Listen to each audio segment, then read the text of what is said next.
Your phone rings. It's your boss again. The setting sun that filled your high-rise office an hour ago is gone. The city looks like an ocean of light come from up here, spreading from us to the north. You pick up. You were about to call it a day. Forget about the word fintech and the compressed at home, no dice. One of the investors wants to meet you. His voice, as always, the perfect mix of authority and sleaze. He'll come by your office in an hour. You look at the clock. An hour? It's gotta be kidding. Yeah, I know, but stick around. He's a heavyweight. You want to make a good impressions. Fine. You grate your teeth a little. The boss hangs up. 2 hours. Might as well pour another coffee into yourself and figure out how to best use this to your advantage. You suspect everyone knows that no. Now, I think this is now. You're actually not happy with your current position. That in fact, you feel squished against a glass ceiling that comes with the territory. Sure, your idiot superior might have gotten the job only because he's a CEO's golfing buddy, but you're going to put an unholy amount of work into your advancement.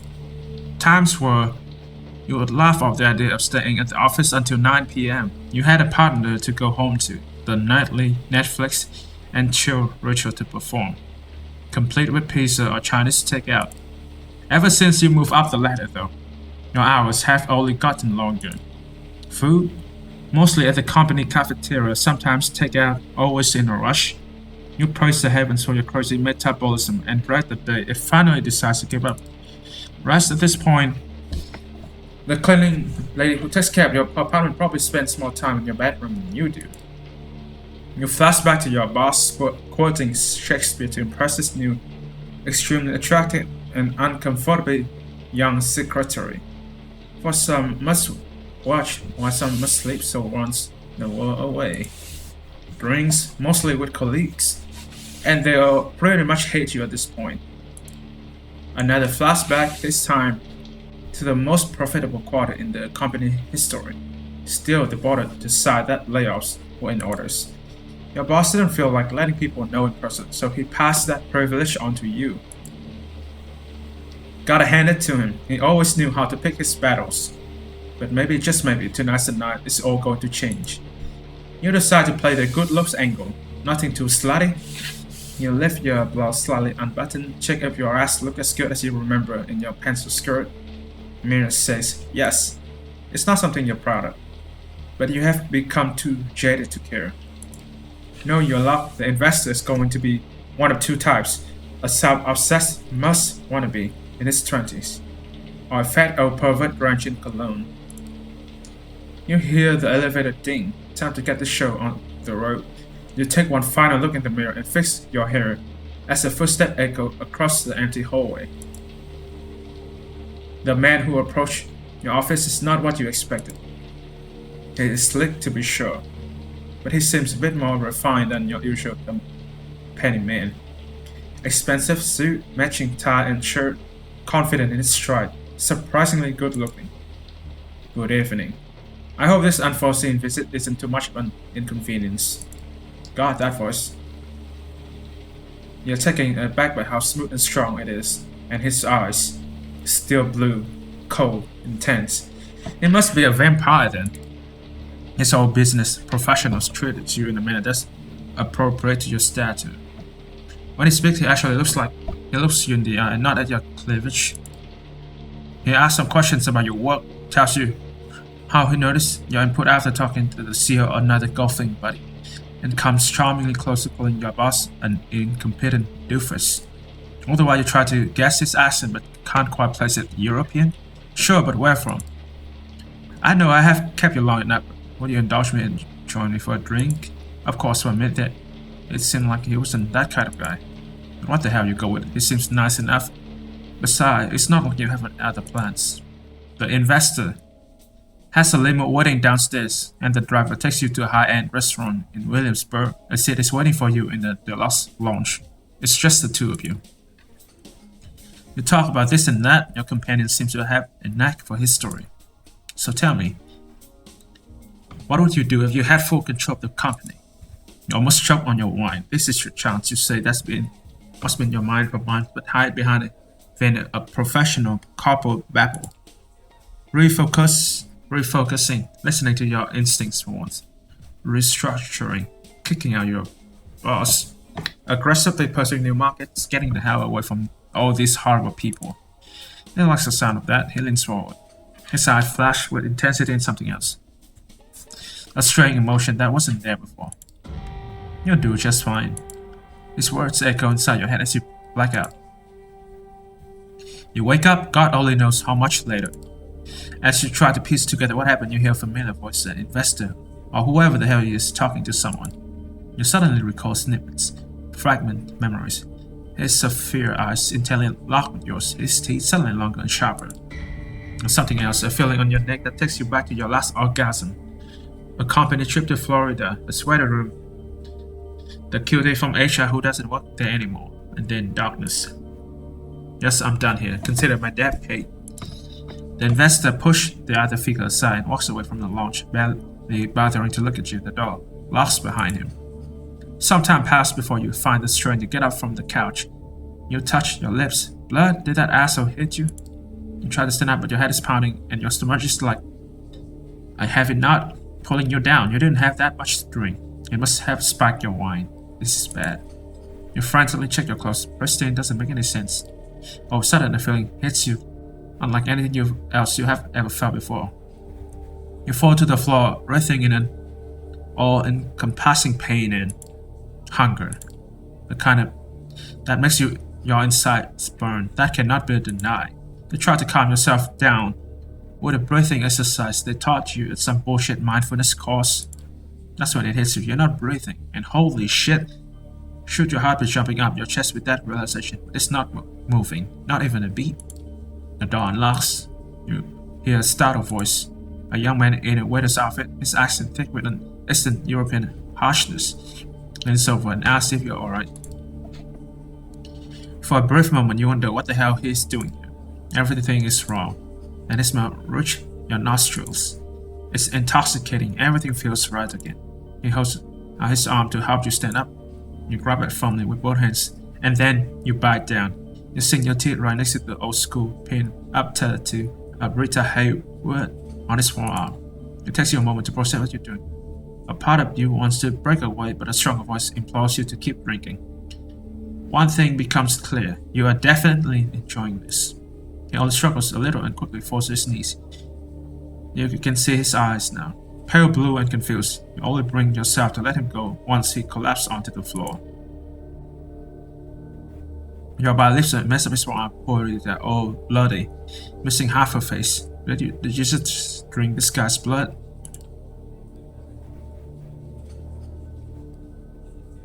Well, you kill him, that's for sure. You spit out a piece of torn flesh. That's why? Where? What was that? What was in that fucking wine? Barely able to focus, your heart and lunge still motionless. You reach for your phone and dial 911. 911 operator, what's your emergency? My heart stopped. I killed somebody? You really want to do this? No, I don't want to do that. My heart is not beating. Man, where are you right now? You know to the lounge swing opens. The man who enters is not the one that brought you here. Though there are similarities. He's tall for one. Broad-shouldered, handsome, dressed in an immaculate suit, but his skin is darker and the look on his face tells you he's not here to negotiate a deal. You notice the smartphone in your hand. Pass me the phone if you want to live. Oh, Quadir again. The man's voice, persuasive, calm, but carrying clear threat. He's got the aura of a viciously efficient corporate shark. You find it hard to argue with him. Ma'am, hello. I apologize for wasting your time. My new colleague got drunk and is now trying to impress everyone with her antics. Good night. He disconnects the call and places your phone in his pocket. For whatever reason, you can barely take your eyes off the stranger. As hypnotizing as his presence is, though it is also highly discomforting. Good evening, miss. I'm here to pick you up. Pick me up? Did I stutter? The stranger approached the waiter and examined his body. Critical condition, but he might live anyway. He then set his sights on you. I know this is all new to you, but I've dealt with hundreds of strays like you. And going by experience, they tend to fall into two categories. Oh yeah, the same thing again. Yeah, I'm not going to read it all over again. Yeah.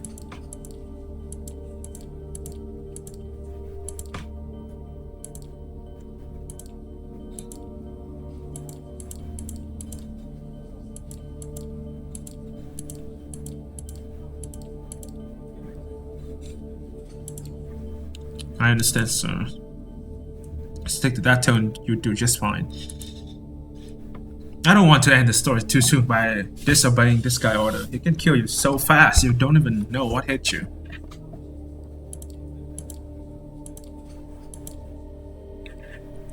There's no one. No, I don't have anyone. The stranger squints at you. No family, no lover, no friends, nothing. A job. Your blank stares him. The whole story. He immediately stops crying and gives you something even worse than a look of pity. A look of honest compassion. Well, that makes things simpler. But let me be crystal clear just in case. From this point on, you're subject to different laws than the ones you grew up under. And you'll be watched by many eyes to ensure these laws are respected. You're forbidden from letting anyone know you're still alive. Yeah.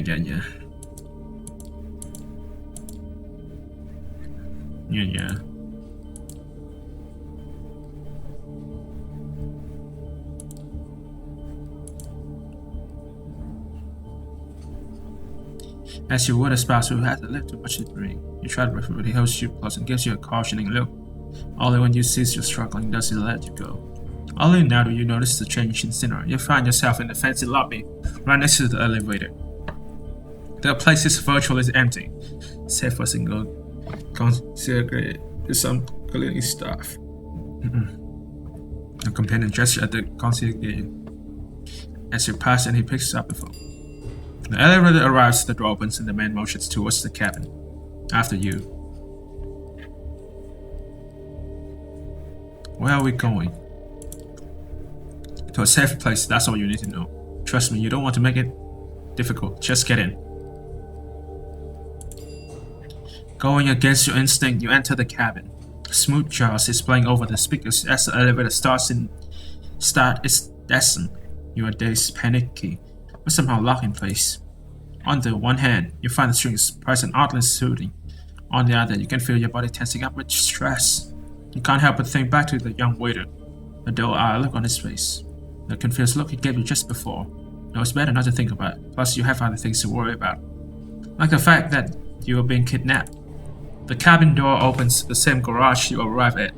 With the investor some hours ago, the man shows you a black Cadillac Escalade.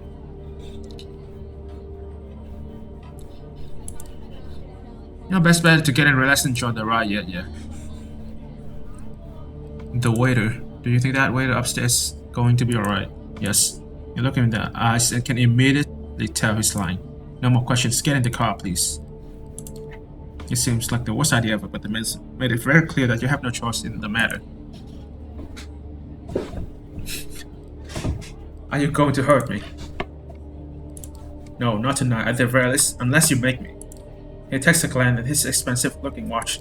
Listen, you really need to quit stalling. We're on a bit of a schedule here. The sun comes up in about 2 hours, and I don't intend to be here when it does. What is this about? Oops, I just want to know what this is all about. Wait until tomorrow. He opens the car doors and gestures towards it.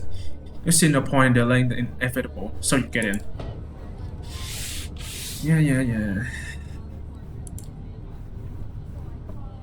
How am I alive? My heart is not beating. Aren't you in big business? What do you need a heart for anyway? God damn. Goddamn Cordelia, you are just... Ugh. Man, your dry sense of humor is the best. Anyway, I need to charge this watch. Recharge it. Wait for me just a little bit.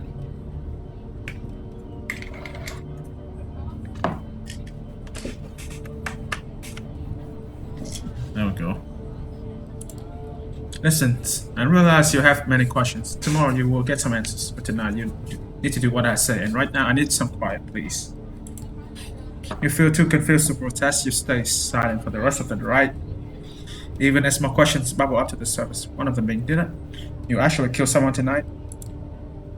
Staring out the window, you find it hard to focus and quickly lose track of where you're headed. You can only tell that you haven't left Manhattan. Another underground parking, almost featureless empty. The car stops and the man opens the door for you. We're here. Yeah. Go on, make yourself comfortable. Take a look at the fridge. Yeah. I have to play through this again. Where are you going?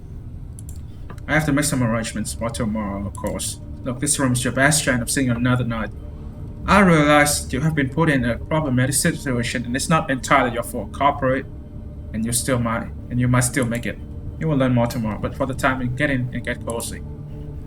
He gestures inside the room.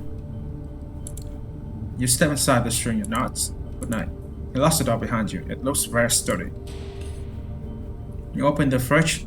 There's a single plastic bag there filled with red liquid. Yeah. And it's not too filthy. You think back to how this evening began. This investor is friends with a dark-skinned stranger who picked you up from the restaurant. What happens now? Unable to relax, you spend an hour or so playing out various scenarios in your head. Eventually, you decide to give in and let exhaustion take over. Whatever tomorrow brings, you would rather face it while rested. Plus, there's no way in hell your boss isn't going to notice your absence tomorrow. That and maybe some of the restaurant staff will feel pain of conscience. Someone will notify the police, someone will find you, right? You flash back to the waiter's tattoo, the bloody Rita Hayward winking at you over a pale mask of the wound. You did this, you bit him, drank his blood, and it tastes good. What if you can never go home again? You're so tired. Your entire body tenses up one last time, and before you know it, you drift away into oblivion. You wake up. That, in itself, is a surprise. You barely remember when you drift off. It didn't feel quite like sleep, more like plummeting into an endless void. You imagine that's how that feels like. Yeah.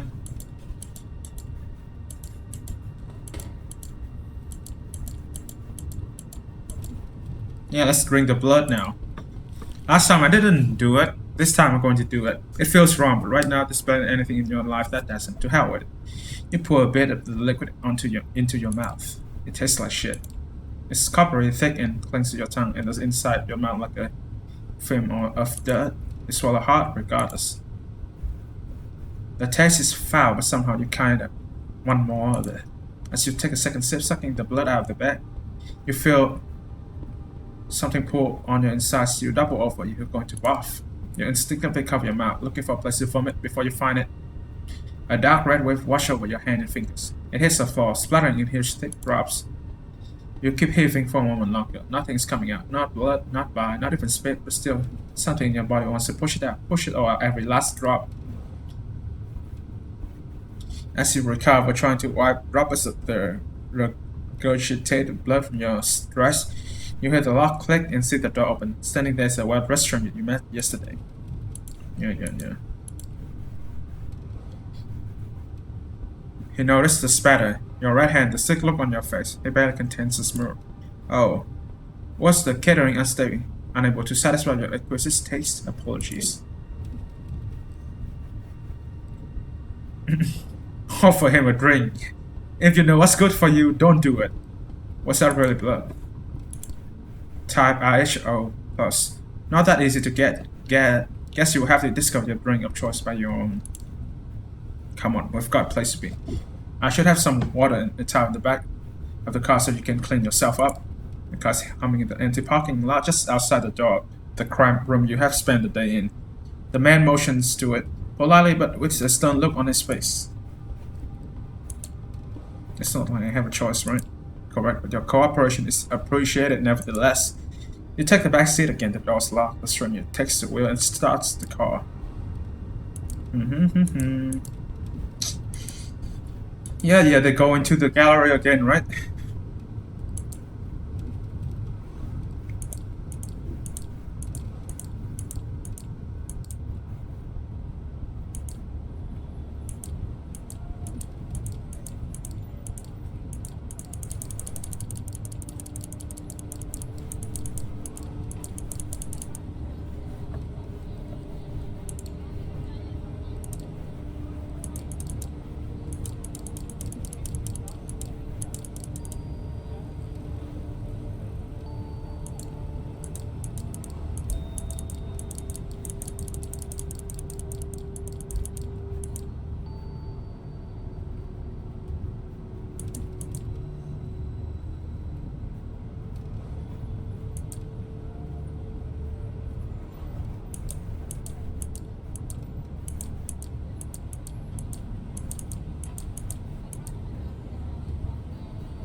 A handsome businessman, an entrepreneur acquaintance of my boss, I think.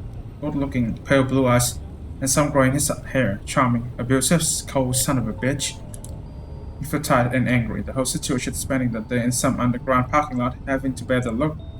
Subway for a room full of strangers is almost too much to take in stride. There's no reason you should take it all in stride what you do, because if there's one thing your professional career has taught you, is that all because of that asshole. Whoever he was, he never even gave you a name or a card, nothing. Or Kadir, does it sound familiar? No, it does not. He talked to somebody at the restaurant. Before I left, I can't remember what he said, but he wasn't alone. Maybe that's the lead you can follow. Now that I think about it, it must be Thomas Arturo the guy talked to. That guy, he probably did the same thing again, just like last time.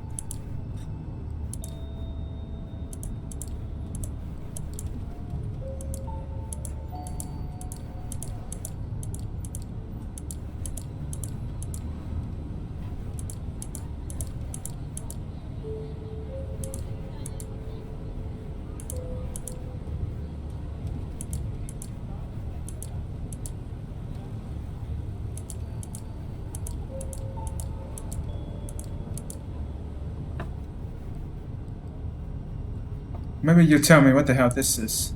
Tell me you're here to explain what the hell's going on. I am, let me cut straight to the point. Last night you became a vampire. Yeah.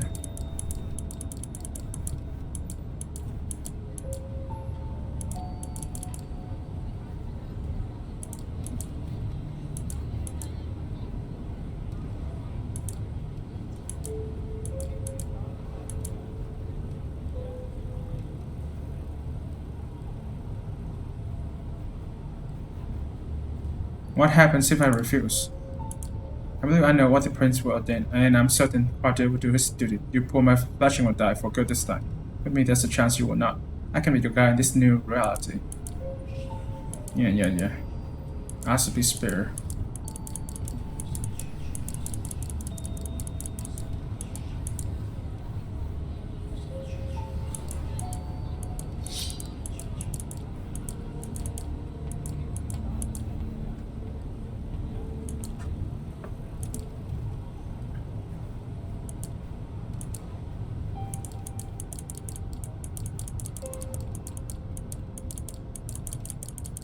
We have already listened to this before.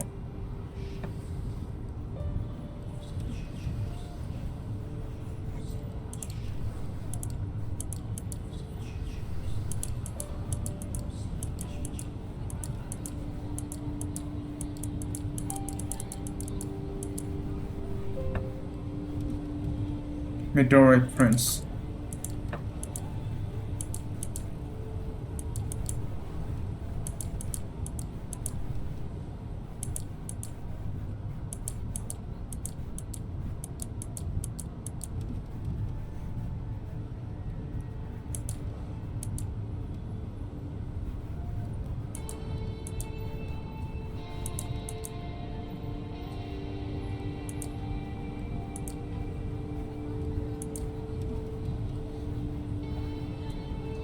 As Sophie's requested, concierge serves you 3 other varieties of blood. The first 2 are as horrible and indigestible as before, but ending up back in the glass within moments of tasting them.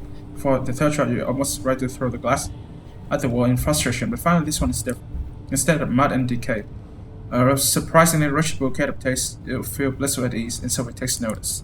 Ah, that is Jacob. Would you kindly let us know who the donor was? Leave the bottle, please.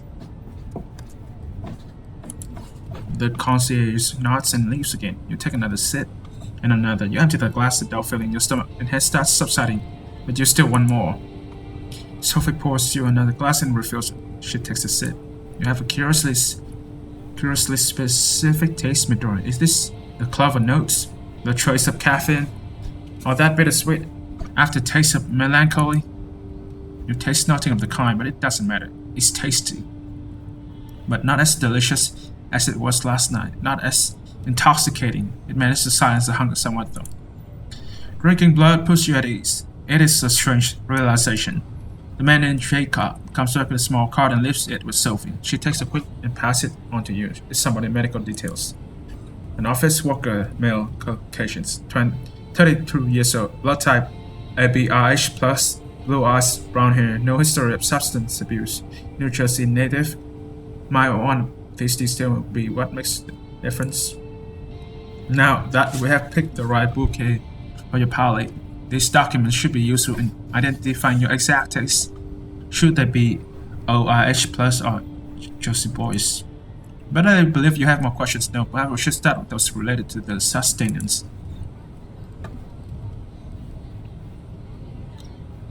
How will I know what I can drink? This is difficult of mine. How do I navigate it? How will I know what kind of blood I can drink?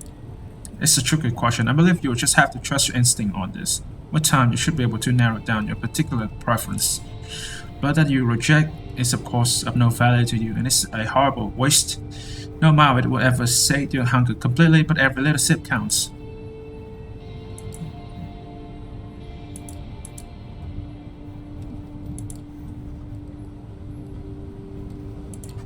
So now that I'm working for you, what are my responsibilities going to be like? It is a bit more complicated than working for me. If I wished for a servant, there was easier ways to achieve that than risking the prince's chagrin at this time. I can see potential in you that would have been wasted if I hadn't spoken up. Not to mention, it would pay me to witness a senseless final death it always had. That said, I will require that you defer to me in all things, but me being your mentor and superior also means that I shall treat you as my loyal retainer and understudy. With me, you can go far.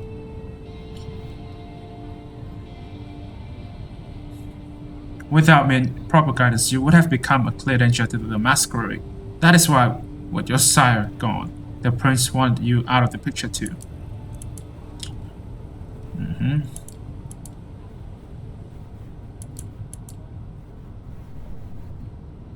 You're under her spell momentarily.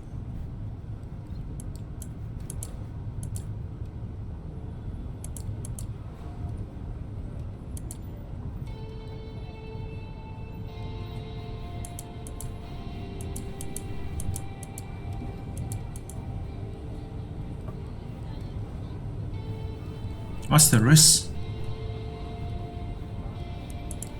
It will surely make things easier if we could. Unfortunately for us, there are plenty of things that harm us. Chief among them are sunlight and fire. Both will boil you to ash.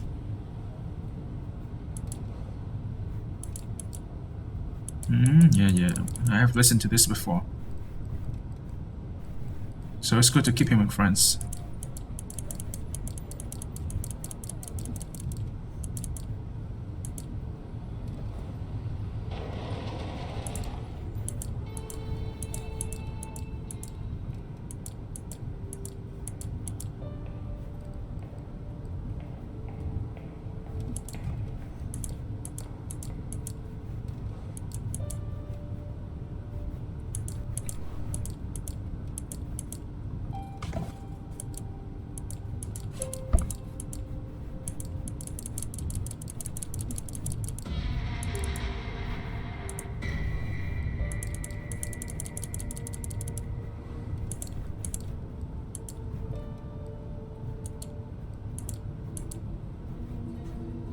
You need to keep the hunger at bay if you're going to do something, blah blah blah. Yeah, I've heard that before.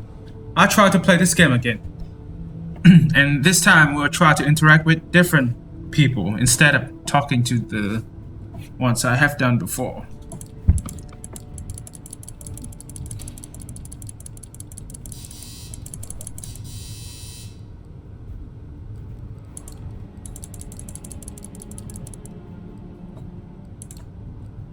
Well, predators humans separate. That's pretty grim. I know what you feel. I remember the notion, but you will inevitably grow beyond it. You need blood to thrive, but there are many ways to take it, some more humane than others. You'll find that drinking moderate amounts of alcohol, blah blah blah.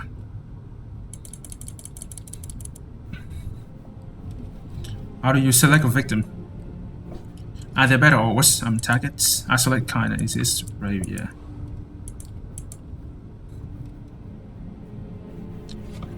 The same area repeatedly can be dangerous, but by branching out, you risk the eye by the kindred and whose domain you trespass. Yeah, we have heard of this before.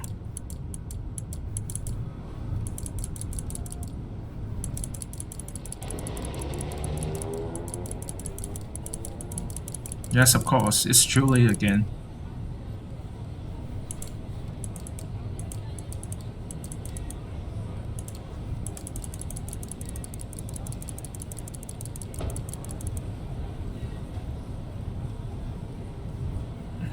I tried, but I couldn't do it. I couldn't stand the smell, the taste. Oh, this time it's different. Should try to drink it. Okay. Curious, I consider Julie's blood to have one of the most exquisite and unique bouquets in the city. And trust me, I have refined taste. She almost sounds like she's offended. Oh well, it's... At first, you don't succeed. Perhaps you need a change of pace. Time for the next stop. Training wheels off this time. Flushing. What for? Other than the fact that the Unisphere is beautiful at this time of night, it's a great hunting ground on which to try out some of the talents of the blood. We all have our talents. Some of them come from the legacy we inherit from our sire. Others can be learned with experience. I can sway people, yeah. What are my powers?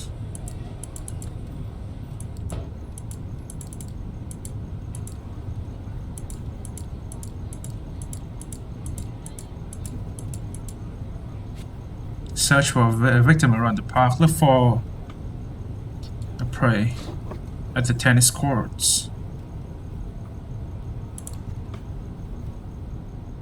You decide the tennis courts are as good a place as any, and make your way to the bright glow of the lamps illuminating the area. As you guess a pair places two men fit but older. Maybe pushing City out, finishing up the match. They're the only ones here. It's time to make a move. Price and slow a player away. You think back to what Sophie did in the hall, how she managed to focus the attention of the entire gathering on her. That might be a tall order for you, but a single person could be doable. You wait patiently until the two men hit the shower scatter and say their goodbyes. They go their separate ways, and one of them notice you standing there. You immediately grab his attention. Good evening. You can make it better. Much better. Oh, and how's that? You decide there won't be better moves to strike, moving closer casually at first, then closing your destiny in a single leap. You sink your fangs into his flesh. It only takes a sip for you to realize you mistake the taste of mud and bile fills your throat. A second time tonight, you push the man away. He stumbled and falls to the ground. You can barely believe your luck. The hunger in you and say you leave the cards in a foul mood.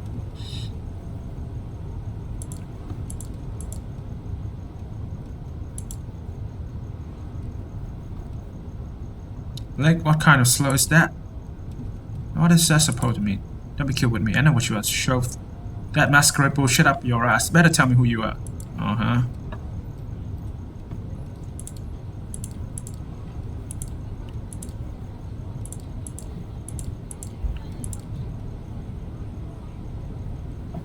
Dominate, force him to back down. And obviously enough, you won't be intimidated by this asshole. Leave now. His countenance changed, a great beast one moment, a humble pup the next. He was just like that. How did you do it? Not wishing to attempt fate any further, you return to the Unisphere, looking back over your shoulder to make sure you're not being followed. In passionate embrace. No, not exactly Sophie, yes.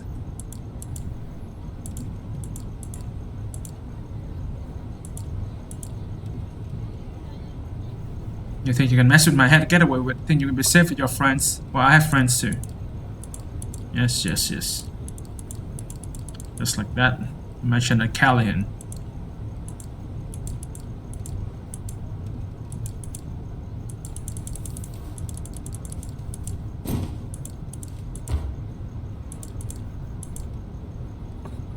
Good written. That guy's an asshole.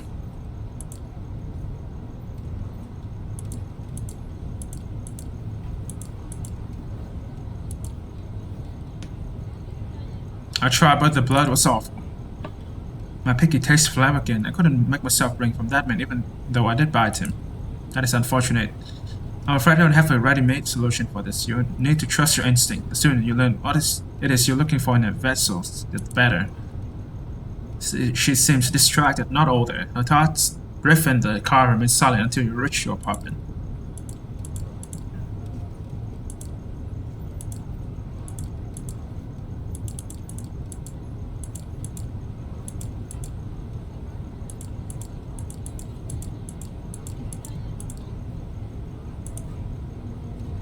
No, you can't do anything about it. Not yet, anyway.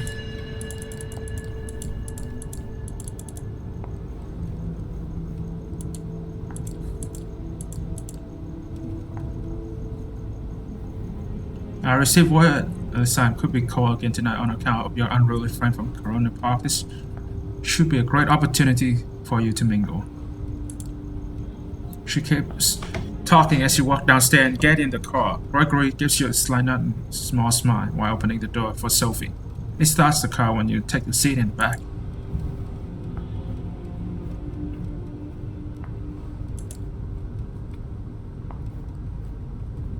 Who should I talk to?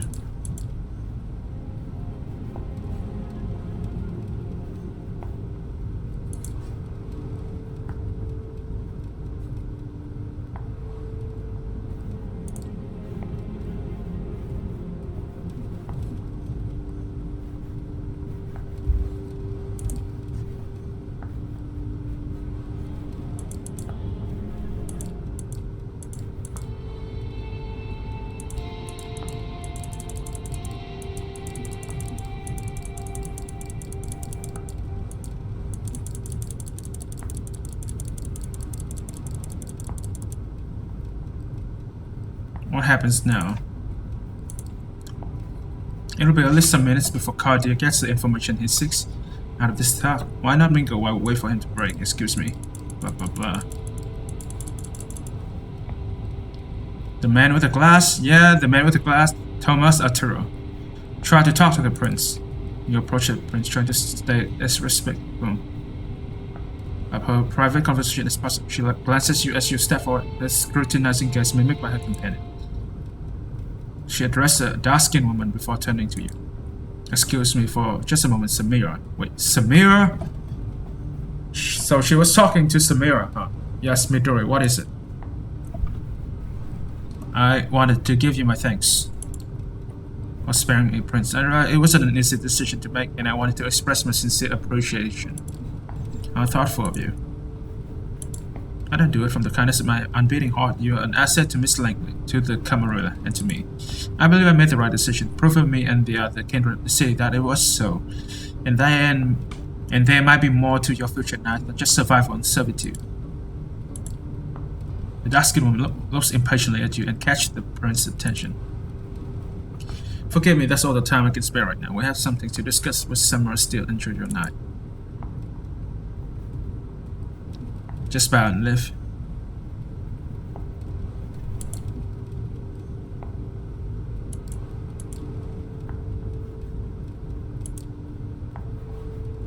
Yeah, I'm not going to talk with the man with the glass.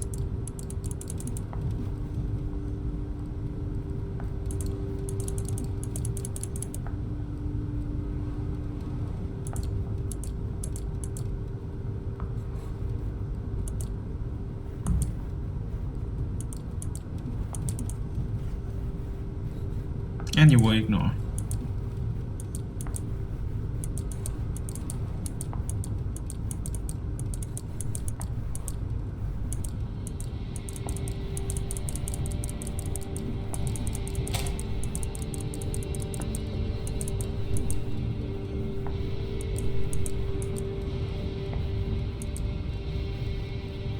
Dominate. Order Howard to stop. And when you catch Howard's eye, ordering becomes almost as an instinct to you. Stop! He stops, looks at you with one eye. The other swollen close by Cardi's interrogation. A swift slash separates his head from his shoulders.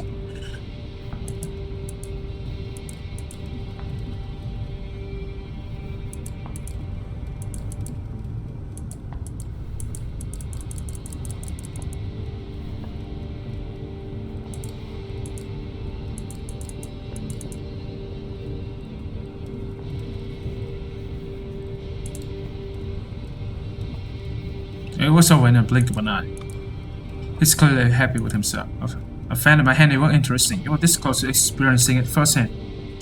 I would have thought you would get some nasty flashbacks still, I have to admit. I was so surprised as the prince when you jumped on the occasion to stop that Anna from escaping. I was sure that it would have made you do it. Can you tell me something about Sophie?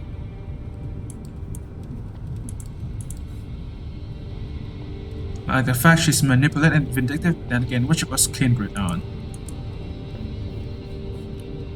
Despite our previous history. For centuries anyone lied to our families, our friends, and our lovers, to our kindred size and child, to ourselves. Good night.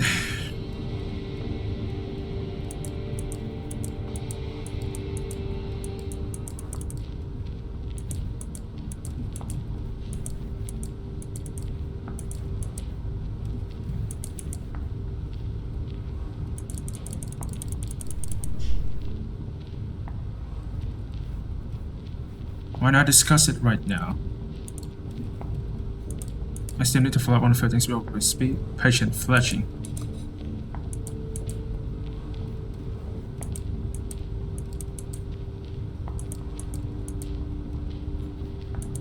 There's nothing you can do. Let's just try to skip this really fast.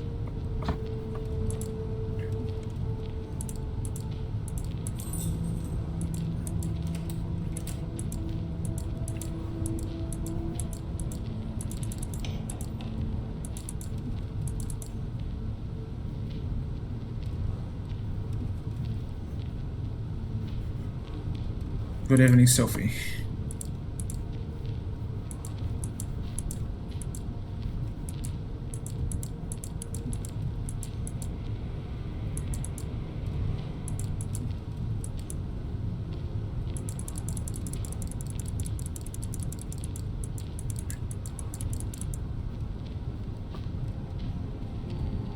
What's my clan?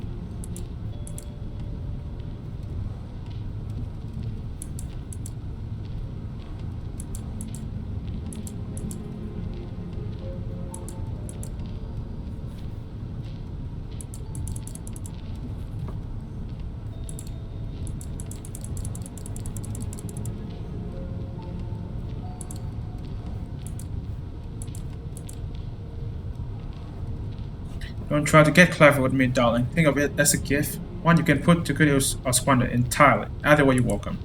So let us start with the Camarilla, the powerful clan, disliked by many. Yeah, blah blah blah. Blood sorcerer.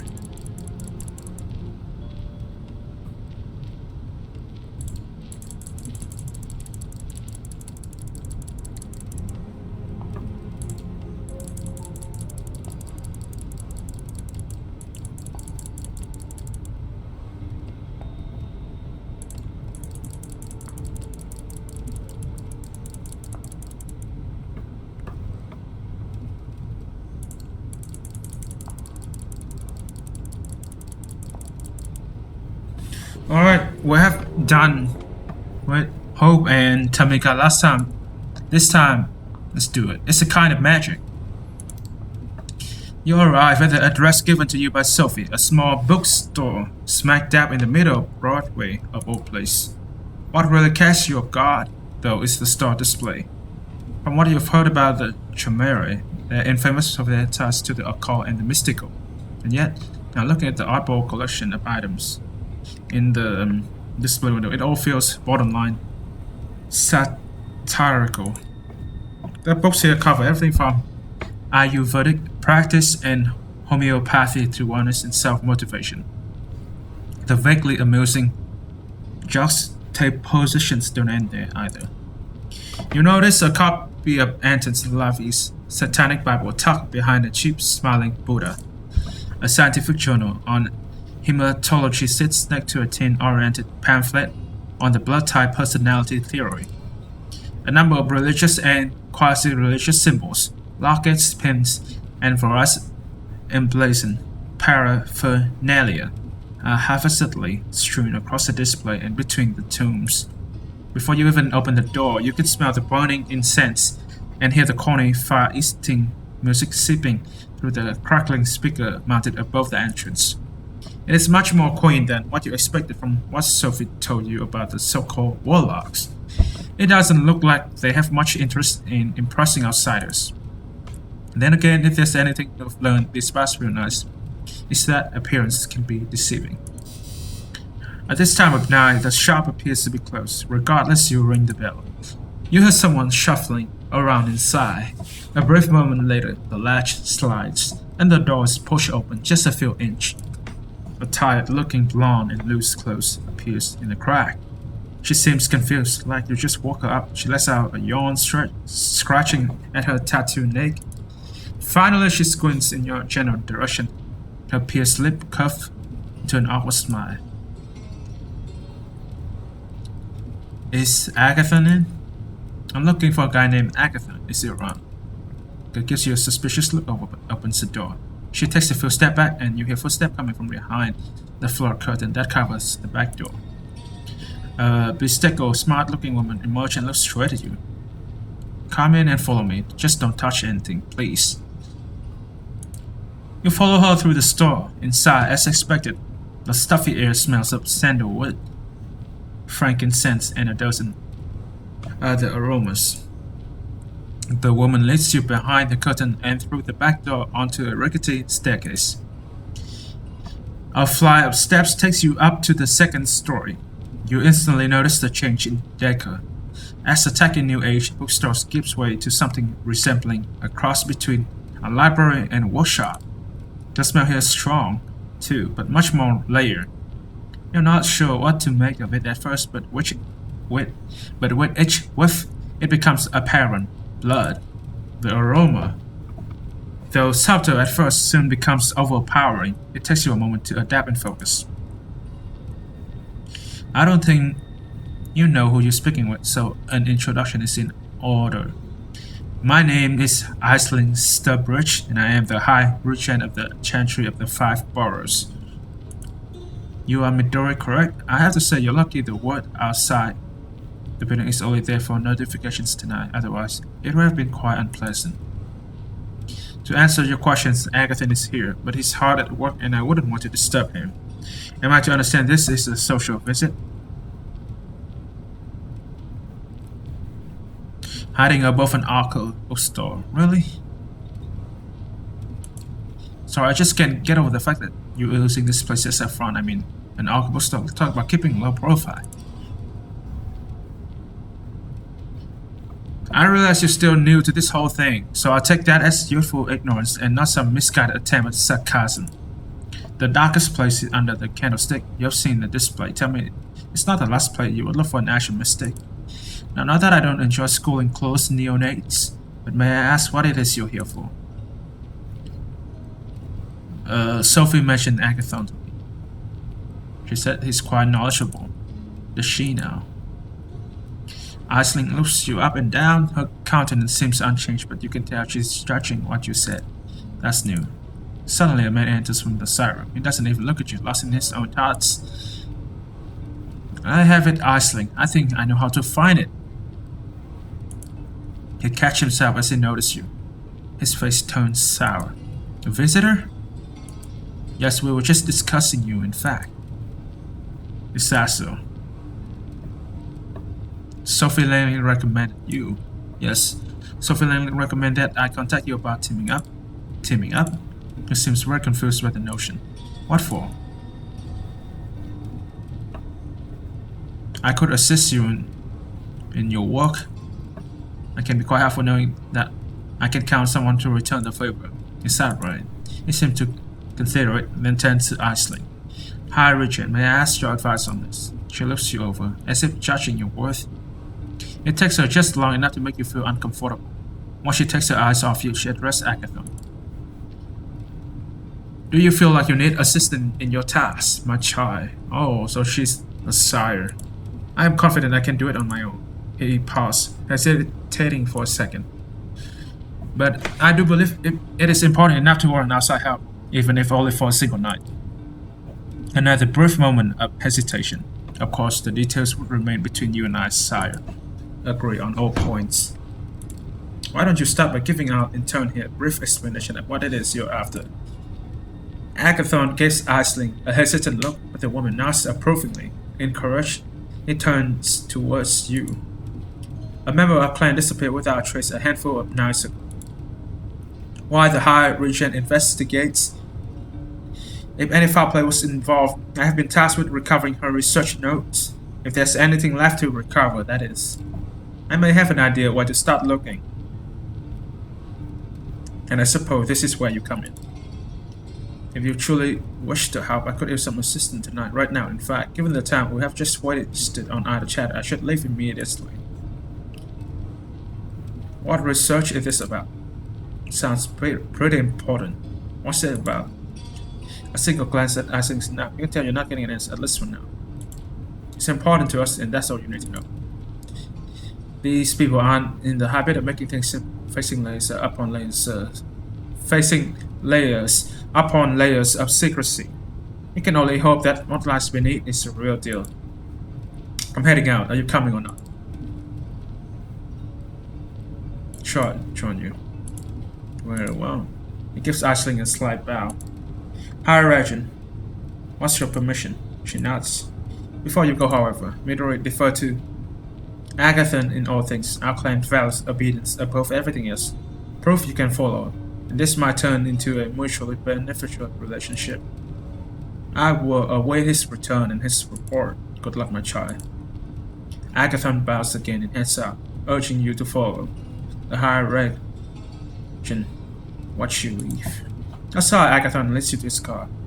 It's almost funny seeing him get behind the wheel. Somehow you expect a more mystical means of transportation. You drive south, heading to the Lower East Side. Agathon seems lost in thought. Either that, or he's a very careful driver. Either way, the several minutes pass in silence. So the High Regent is your sire. Did I get that right? Yes. He seems to be thinking of the right words before he decides to address you again. Let me ask you something. Why me? There's likely a couple hundred of us kindred in New York. Yet you seek me out specifically. Why? You sounded interesting. I've been told of a few younger vampires I should meet. You sound like an interesting guy. Interesting, I see. Once more, he grows silent. You're unsure whether to continue prying as your driver seems to disappear into his thoughts. You drive into Williamsburg and stop by a fancy-looking building. Well, here, there's a restaurant on the top floor. You wanted to help, so here's your chance. I need you to get us inside the VIP lobby. You recognize the place. It's where you were embraced a mere few nights back. Funny how this restaurant is apparently a vampire magnet. Once we're in, I need about half an hour of focus and some space. It'll be up to you to keep attention away from the room. Can you do it? He doesn't wait for an answer and points to the front door. Go ahead, I'm right behind you. The two of you take the elevator up to the restaurant. The door opens, and you see that there are only a few guests left sitting at their tables. An important-looking staff member approaches you. Good evening. I'm very sorry, but the restaurant is closing for the night. I can make a reservation for next week if you wish.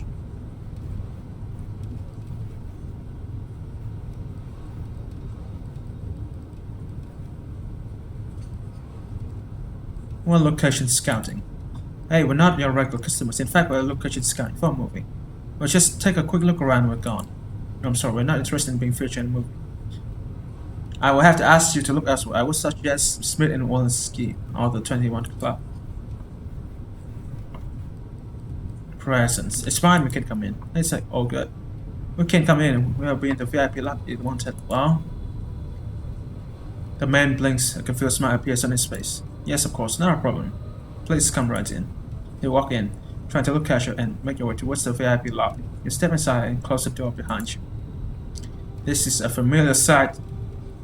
The same place where you had your last meal as a model. Strange. You should feel something. But the lavishly decorated room looks almost plain to you.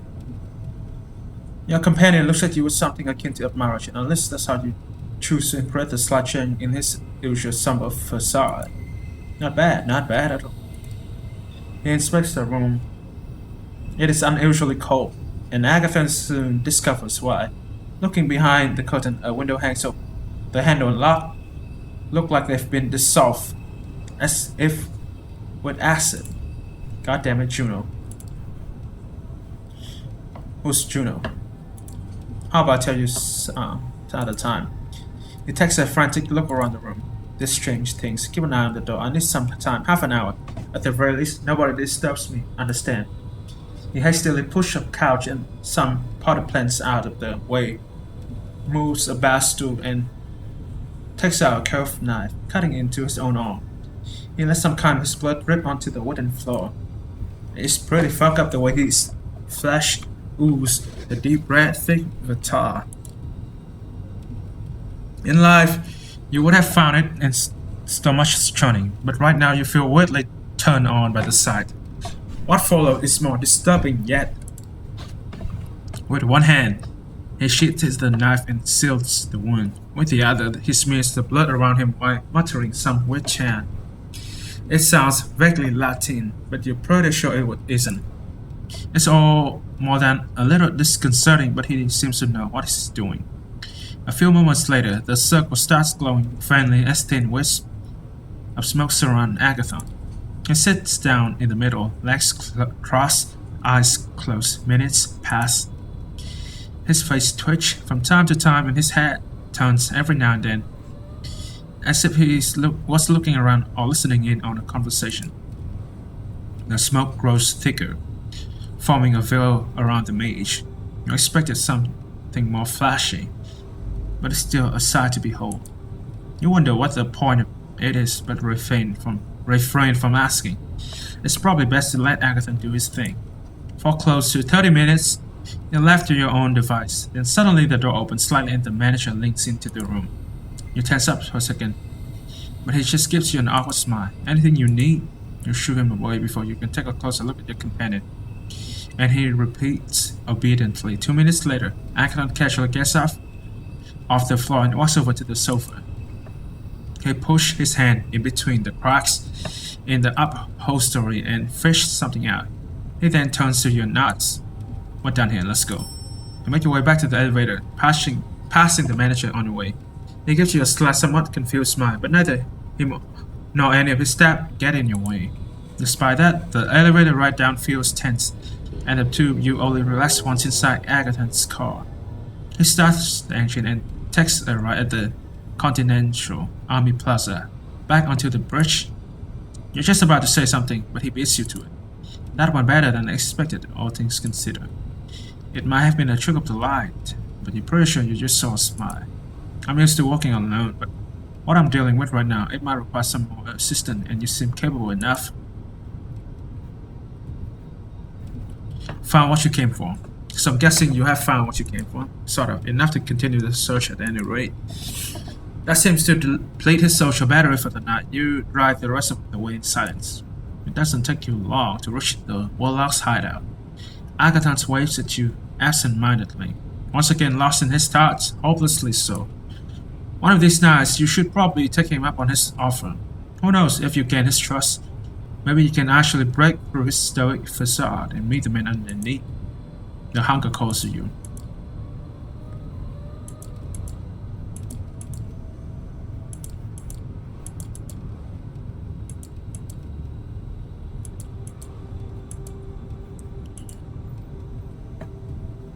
The hunger calls to me. Gumshoe in the dark, you need to rest. I had a sleep